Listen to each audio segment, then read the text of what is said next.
لبیک اللہم لبیک کی تکبیر بلند کرتے ہیں، یہاں ہم اپنی تکبیر، وہاں تلبیہ ہوتی ہے، یہاں تکبیرات ہوتی ہے۔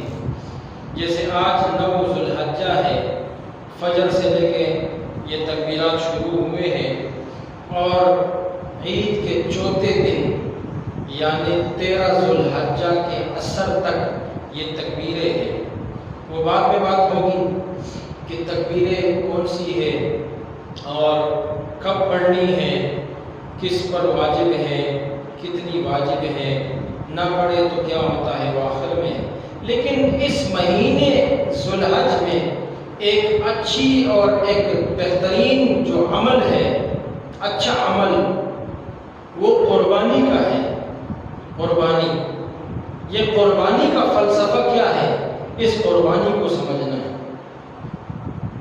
یاد رکھنا، قربانی دیکھیں مسلمان پر تو بہت سارے عبادات فرض ہیں، نماز ہے، جہاد ہے، روزہ ہے، حج ہے، زکوٰۃ ہے، مختلف اعمال ہے، مختلف اوقات ہے، مختلف مہینے ہیں، لیکن کسی کسی زمانے میں یہ فرض ہوئے ہیں۔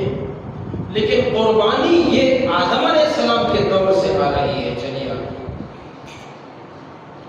آدم علیہ السلام جو اس کائنات کے باپ ہے، جن سے یہ کائنات اللہ نے چلائی ہے، اس وقت سے یہ قربانی آ رہی ہے۔ اللہ رب العزت پیغمبر کو خطاب فرماتے ہیں قرآن میں، قرآن مجید میں فرماتے ہیں کہ اے پیغمبر ان کو سنا دے، وہ بھی سنا دے قصہ آدم علیہ السلام کے بیٹوں کا، جب انہوں نے اللہ کے لیے قربانی کی، اللہ نے ان میں سے ایک کی قربانی قبول کر دی اور دوسرے کی قبول نہیں کی۔ قربانی لفظ یہ عربی زبان کا لفظ ہے، قربان لفظ ہے اصل میں۔ قربان کا معنی قرب، یہ قرب سے ہے، اور قرب کی ضد اور عکس جو ہوتا ہے وہ بعد ہوتا ہے، باقی ضمے یعنی پیش کے ساتھ۔ بعد دوری کو کہتے ہیں، دوری، بعد کا مطلب دور ہونا، قرب کا معنی قریب، نزدیک ہونا۔ اس کو قربانی کا نام اس لیے دیا ہے، اللہ کے قریب کرتا ہے انسان، مسلمان کو اللہ کے قریب کرتا ہے۔ تو آدم علیہ السلام کے زمانے سے یہ چلا آ رہا ہے یہ عمل،